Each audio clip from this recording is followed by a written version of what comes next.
Hello everyone, तो आज हम एक्सरसाइज 2B का एग्जांपल नंबर 8 सॉल्व करेंगे। तो देखते हैं क्वेश्चन क्या है। क्वेश्चन है on dividing x cube minus 3x square plus x plus 2 by a polynomial gx the quotient and remainder are x minus 2 and minus 2x plus 4 respectively find gx। ठीक है, तो हमसे क्वेश्चन में बोल रहा है कि एक पोलिनोमियल दिया गया है, इसको हम दूसरे पोलिनोमियल से डिवाइड किए हैं gx से। अब gx क्या है वो नहीं दिया गया है, वो पोलिनोमियल क्या है वो नहीं दिया गया है। यहाँ पे क्वेश्चन में कोसेंट एंड रिमाइंडर दिया गया है। ठीक है, तो हमको बताना है वो gx क्या होगा, यानी कि डिवाइजर बताना है। क्लियर है, यानी कि क्वेश्चन में हमको डिविडेंड दे दिया है, कोसेंट दे दिया है, रिमाइंडर दे दिया है, डिवाइजर पूछ रहा है। ठीक है, तो देखते हैं कैसे सॉल्व करेंगे। आसान है। तो पहले जो चीज दिया गया है उसको लिख लेते हैं। तो ये डिविडेंड है और डिविडेंड को हम generally F x P x से रिप्रेजेंट करते हैं, तो इसको भी रिप्रेजेंट करते हैं एफ एक्स से ही या पी एक्स से भी कर सकते हैं। ठीक है, तो लेट इसको पी एक्स से करते हैं। Let p x is equal to x cube minus 3x square plus x plus 2।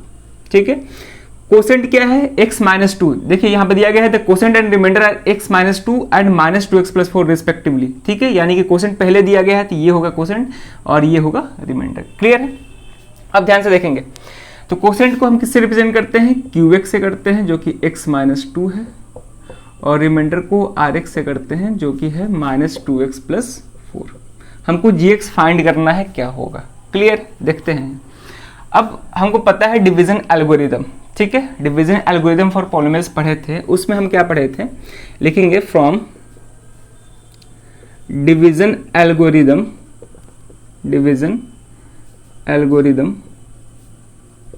We know that. ठीक है, वहां पे एक हम मैथमेटिकल एक्सप्रेशन पढ़े थे। क्या पढ़े थे कि f x is equal to g x into q x plus r x. ठीक है, ये मैथमेटिकल एक्सप्रेशन जो है वो हम रियल नंबर में भी पढ़े थे, लेकिन वहां पे लिखते थे dividend is equal to divisor into quotient plus remainder. वही चीज है ये। ठीक है, ये डिविडेंड है, ये डिवाइजर, ये कोसेंट है, ये रिमाइंडर है। हमको gx फाइंड करना है, fx मालूम है, qx मालूम है, rx मालूम है। तो यहाँ पे टोटल 4 जो है अननोन क्वांटिटीज हैं, जिसमें से हमको 3 दिया गया है।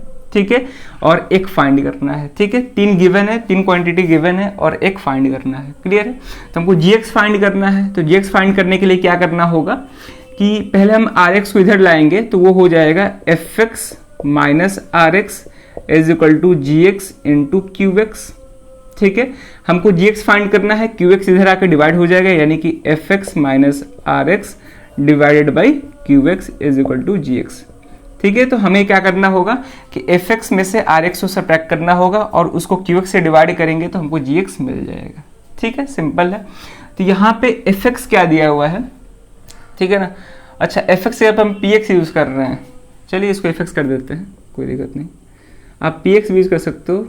ठीक है ना, चलिए तो हम पहले fx माइनस rx यहाँ पर निकालेंगे। तो fx माइनस rx वो क्या होगा, तो fx है हमारा x cube minus 3x square plus x plus 2, उसमें से rx को सब्ट्रैक्ट करना है जो कि माइनस 2x प्लस 4 है। ठीक है, तो यहाँ से आ जाएगा x cube minus 3x square plus x plus 2, minus दोनों से मल्टीप्लाई होगा तो ये हो जाएगा प्लस 2x माइनस 4।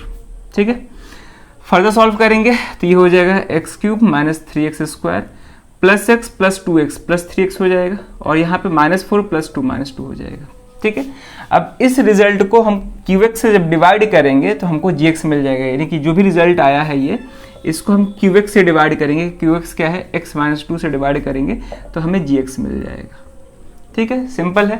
तो यहाँ पे हम क्या कर रहे हैं कि पहले इतने वीडियो को पॉज करके नोट कर लीजिए, उसके बाद इतना पार्ट को क्लीन करके हम डिवाइड करेंगे तो gx मिल जाएगा। अब हम क्या करेंगे कि इसको इससे डिवाइड करेंगे तो जो भी रिजल्ट आएगा, यानी कि जो भी क्वोशेंट आएगा वही gx के इक्वल होगा। तो डिवाइड करते हैं यहाँ पे, तो ये हो जाएगा x cube minus 3x square plus 3x minus 2, इसको डिवाइड करना है x माइनस 2 से। ठीक है, कैसे डिवाइड करेंगे, तो यहाँ पे हम डिविडेंड के पहले टर्म को डिवाइजर का पहला टर्म से डिवाइड करेंगे जो कि एक्स स्क्वायर आएगा।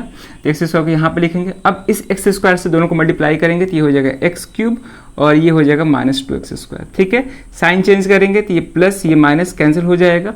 यहाँ पे -3x² प्लस 2x², ये -x² हो जाएगा। अब ये दोनों टर्म एज इट इज नीचे आ जाएगा। ठीक है ना। अब फिर से -x² को जब x से डिवाइड करेंगे तो -x आएगा, तो यहाँ पे -x लिखेंगे, दोनों को मल्टीप्लाई करेंगे तो ये हो जाएगा -x² और minus into minus plus 2x हो जाएगा। ठीक है, साइन चेंज करेंगे, ये प्लस ये minus cancel, plus 3x minus 2x, ये x होगा, यहाँ पे -2 हो जाएगा। ठीक है ना। अब देखेंगे ध्यान से, अब x -2 ये भी है, x -2 ये भी है, तो 1 टाइम्स में हो जाएगा। ठीक है, तो +1 करेंगे तो यहाँ पे x -2 हो जाएगा। अब सब्ट्रैक्ट करेंगे तो ये प्लस ये माइनस कैंसिल हो जाएगा, यानी कि रिमाइंडर 0 आएगा यहाँ पे। ठीक है, वैसे भी कंप्लीट डिवाइड होता ही। ठीक है ना। अब ध्यान से देखेंगे, यहाँ पे रिमाइंडर क्या आ जाएगा, 0 आ जाएगा। तो अब बताए थे कि इसको इससे डिवाइड करेंगे तो जो भी क्वोशेंट आएगा, जो भी रिजल्ट आएगा, क्वोशेंट क्या आ रहा है हमारा, ये क्वोशेंट आ रहा है, तो यही क्वोशेंट क्या हो जाएगा, gx हो जाएगा। तो therefore gx is equal to x² minus x + 1 होगा, यही हमारा आंसर होगा। हमको gx फाइंड करना था, तो gx x² माइनस x + 1। ठीक है, तो यहाँ पे इस क्वेश्चन में डिविडेंड दिया हुआ था, क्वोशेंट दिया हुआ था, रिमाइंडर दिया हुआ था, डिवाइजर को फाइंड करना था। तो सिंपल हम डिवीजन एल्गोरिदम का यूज करके हम डिवाइजर को फाइंड कर दिए, जो कि x² माइनस x + 1 है। कैसे कैसे किए, सारा स्टेप क्लियर हुआ होगा।